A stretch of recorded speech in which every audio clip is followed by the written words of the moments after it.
And we're continuing with the 16th and final chapter of The Pearl of the Soul of the World, which is called Crowns. Iralath has gone to pay his debt to the Star Horse, and the Star Horse has said that he can pay his debt by living rather than dying. Ariel felt a sweet rush of relief filling her. It swept over the other listeners like a ride. Rushka and Iralath's Eastern brothers gave a ragged cheer. White-faced, the Lady Silva leaned in the arms of her youngest, Haddon. Saber bowed his face to one hand and set her drawn dagger. Saber bowed her face to one hand and set her drawn dagger back in its sheath. Iralath himself gazed at Aberclon in astonishment. The winged warhorse pulled back a pace, snorting, his breath stirring the long strands of Iralath's black hair. The prince reached up to him. "That I will do," he whispered, "and gladly."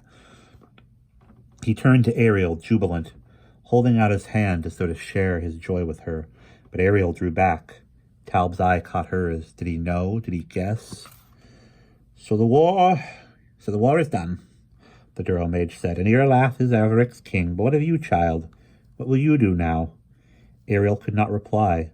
She wanted to go to Iralath, to take his hand, but she felt the radiance of the pearl stuff in her blood intensify, a warning. The Lady Silva, her color regained, left Haddon and turned to Ariel. "I and my train return soon to Istrinus," she said, "but most of my sons must stay behind, each to aid his lawn in the rebuilding of the West. Only Haddon returns with me, for your native peers already has a sovereign." The lady held out her hand to Ariel. "Will you not come with us, dear child? Lend Haddon and me your company. Istrinus will be a lonely place without his brothers." The lady's eyes invited her, her smile hopeful yet sad. "It is to my rue that I bore only sons, never a daughter to be my heir. You are my niece, the daughter of my birth sister, who once ruled my dominion in my stead. Come across the sea of dust with us," she said. "Be heir to the ladyship of Istrinus." Ariel shook her head, refusing the other's hand. "If it is the law in Istrinus that says no man may rule as lord, then it is an unjust law. If it is merely custom, let it be custom no more. It is Haddon who shall be with you in Istrinus. Make him your heir." Silva and her youngest born exchanged a glance. "Since you wish it," the lady replied at last, "it will be so." Haddon bowed to Ariel, his face full of wonder and delight. One by one his Istrid brothers came forward, each accompanying his lawn. The Wolf of Bern spoke first. "Come rule in my land, which was so pleasant once. Together we shall make it so again." Ariel shook her head. "Let him who was your rider rule your land." Red Aret, one arm bandaged in a sling, came forward beside Everlon. "Be queen of my strange and wondrous land," the cockatrice urged, shaking her head. She answered, "Let Aret rule for me." Dappled Zambulon came forward, Cyril at his side. "Mine is the fairest land by far," the winged panther purred. "I and my people would welcome you." Again she shook her head. "Let that be Cyril's task." Brass-colored Terralon approached, accompanied by Cyril's birth brother. "Learn." "You spent your childhood in my land, great Ariel," said the Griffin of Terrain. "Return. Be Sibyl on the altar cliffs of Orm, before whomever the satrap bows."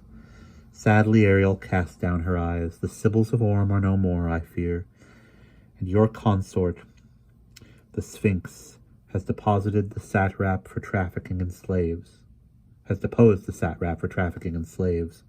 Let Learn replace him as ruler in my stead." Drawing near, Poriton, in purple robes, beckoned her from beside Ranelon. "You have seen my land," the winged salamander said. "Or you have never seen my land," the winged salamander said. "But it is marvelous, strange, and fair. Come, sample it, and be its queen." Regretfully Ariel turned away. "Give the crown to Poriton." Lastly, her own brother Rashka came forward, beside the bronze stag, Pirzalon. Haddon, who had been the lawn's rider during the war, stood back, holding the reins of Nightwalker, Rashka's steed. This time it was the man who spoke, and not the lawn. "Errol, my sister," said Rashka, "now called Ariel. You are our father's firstborn, and the right heir in peers. Return with me and take your place as suzerain." With the greatest sorrow yet, Ariel shook her head. "It is true I am Piers' rightful heir,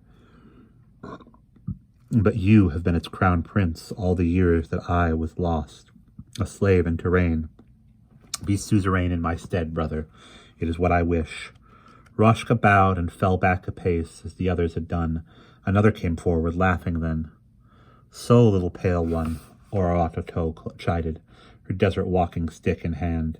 Ariel eyed the cinnamon-colored chiefess of the Ma'ambai and felt her spirit ever so gently lift. "You are refusing all honors and offer of crowns. Could it be, having accompanied your task, you now wish to rest?" Wearily Ariel closed her eyes. If only she might rest. The dark chiefess touched her cheek. "Come with me.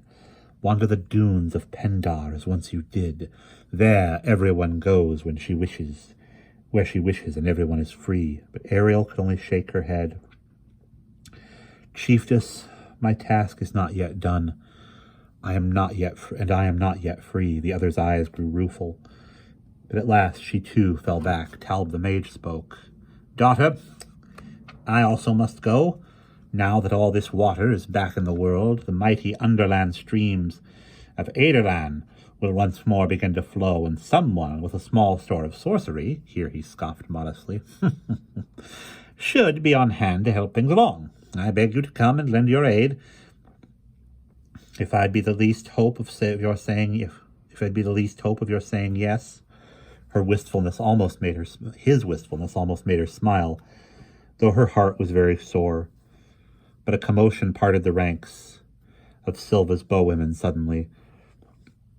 The Isternus stepped hastily aside to allow a tight knot of little waist-high people through, none of them any taller than Talb. "Sorcery, indeed," the foremost snorted, her red hair falling in 4 thick braids, one behind each ear.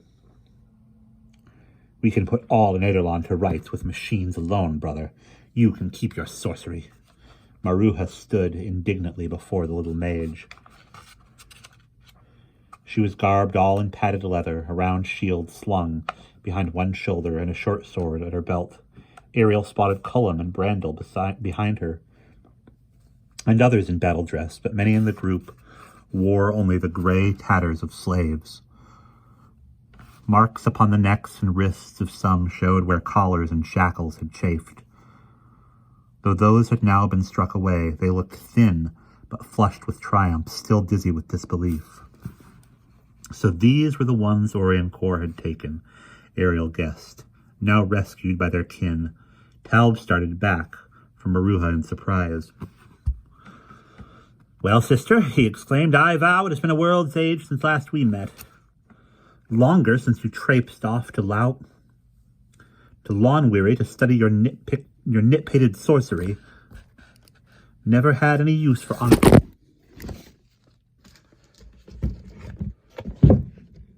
Sorry about that. I had a book fall over. I'm going to keep reading that.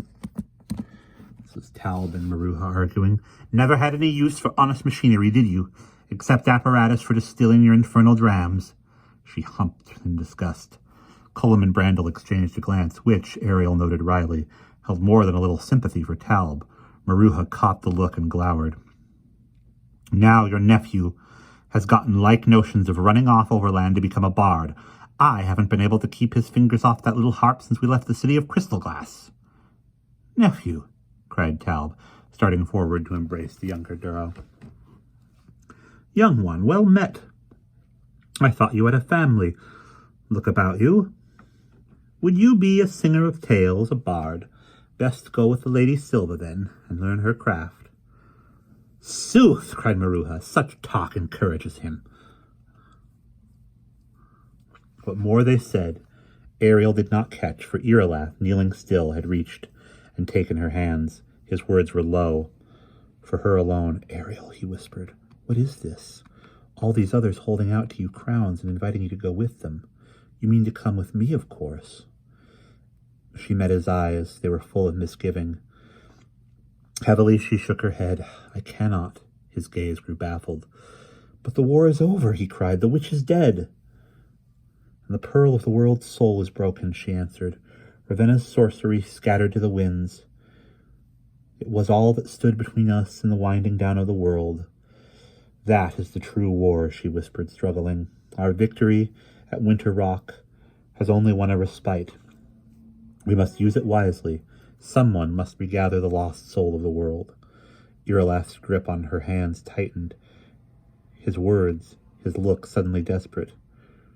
But not you, Ariel. You have already done far more than enough. Let another undertake the task. What other, she asked. There is none. Ravenna chose me.